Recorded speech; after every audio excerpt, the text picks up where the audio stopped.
right, good evening. Good evening? Yeah, there we go. Thank you very much for having me here, and thank you for spending your time to be here this evening. It's great to be here. It really is. And this is a very beautiful facility. It's really nice how everything is put together. And I do have the honor of serving as your taxpayer watchdog. I'm the only independent watchdog in Jefferson City, rooting out government waste, fraud, abuse, and mismanagement. I am really proud of the work we do. In the last several years, we've identified about $250 million in government fraud and abuses. And because of our work, we hold the powerful accountable to the people that they serve. When we find theft of taxpayer dollars, that evidence helps put corrupt public officials out of office and, when necessary, behind bars. Because of my audits, more than 30 criminal counts have been brought against corrupt public officials in this state.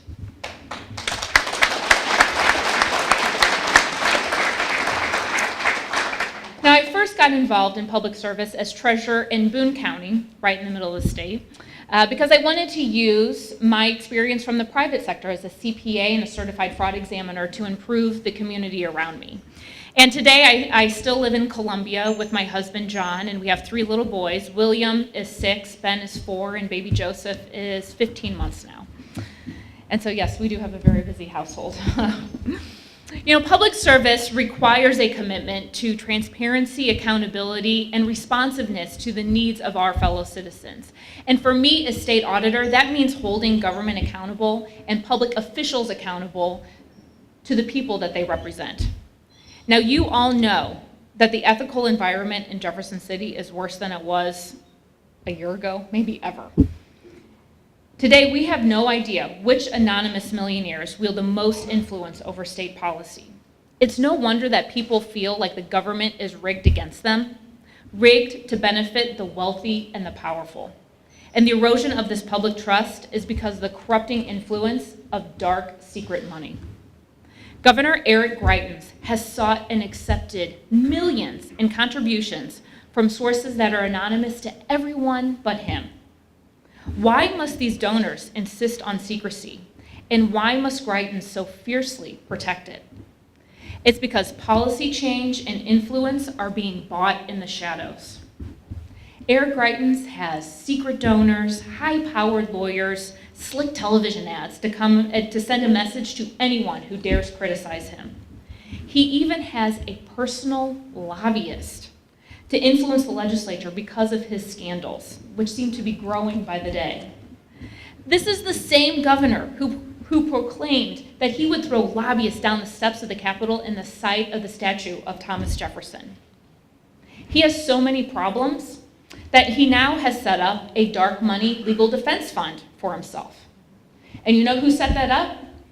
The guy who led the effort in Michigan to make Michigan a right-to-work state. Earlier this year, in the course of just 1 month, Eric Greitens funneled more than $1.1 million from his dark money group to fight against you on Prop A. Make no mistake, this governor is ready and willing to use dark money from secret donors to ensure Missouri becomes a right-to-work state. He promised us that he was going to clean up Jefferson City.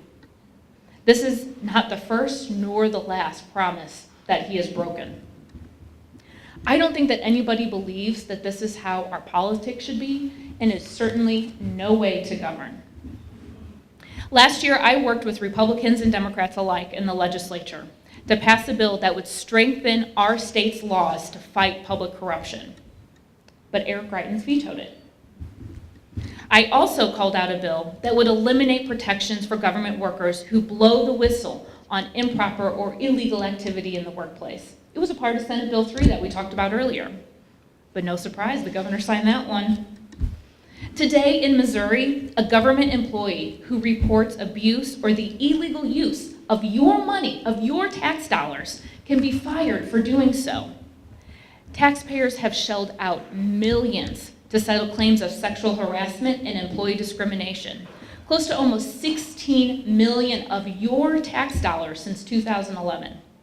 And we may have never discovered it, except we launched an audit to get to the bottom of it. The fact that state employees who report this type of workplace behavior are now at risk for being fired is outrageous. And I am working with legislatures to pass a bill to fix it. The governor and his allies have tried to stop me from doing my job on behalf of taxpayers. In fact, the law firm from one of his closest allies, the chairman of the Missouri GOP, used a dark money group to sue me in retaliation for doing an audit.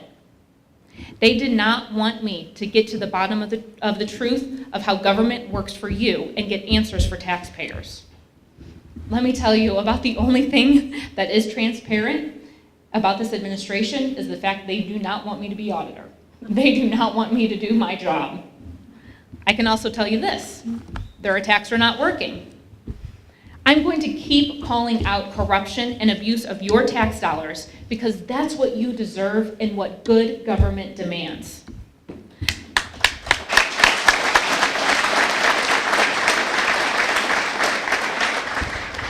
The Missouri GOP should tell us how their candidates for auditor plan to stand up to the governor's dark money. But the silence has been deafening. Not one word from any candidate seeking the Republican nomination for auditor about holding this administration accountable for corruption and secrecy. In fact, not one word has been uttered in a single critical way about Eric Greitens and the scandals that are surrounding him. To them, I say this: if you're not willing to stand for transparency and accountability in government, even when it means criticizing members of your own party, then you should not be seeking this job.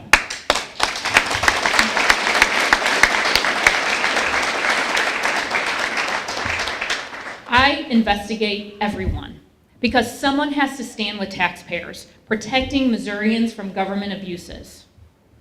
Now, we have reasons to be encouraged about 2018, but we have to be clear what it is we are fighting for. For me, it's a government that is open and responsive to the taxpayers who are paying the bills. It's a government that guards the public trust and does not sell out to the highest dark money donor. And it's a government who puts you first and is not self-serving. Make no mistake, the Jefferson City insiders are going to come after me in this office with everything they have. They do not want an auditor that's going to ask hard questions. They do not want an auditor that's going to do investigations into questionable state practices, and they definitely do not want an auditor that's going to stand up to corruption and intimidation and dark money. Instead, they want an ally in the auditor's office, beholden to Eric Greitens and the Jefferson City establishment. In a time when one party controls all of state government, the people of Missouri need an independent watchdog, not a Jefferson City lapdog. I am not going to be deterred.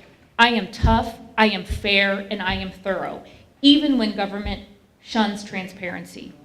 I will continue to stand up to the powerful and hold them accountable, shining a light on shady government practices. I look forward to working with all of you as we work toward success in 2018. I'm going to need every single person in this room. I know Claire McCaskill is going to need every single person in this room. But we have an opportunity here with the top of the ballot and all the House and Senate candidates that are running. And so thank you for being here. Thank you for giving up your time, your energy, your passion. I truly appreciate it, and I look forward to working with you for success in November of 2018. Thank you.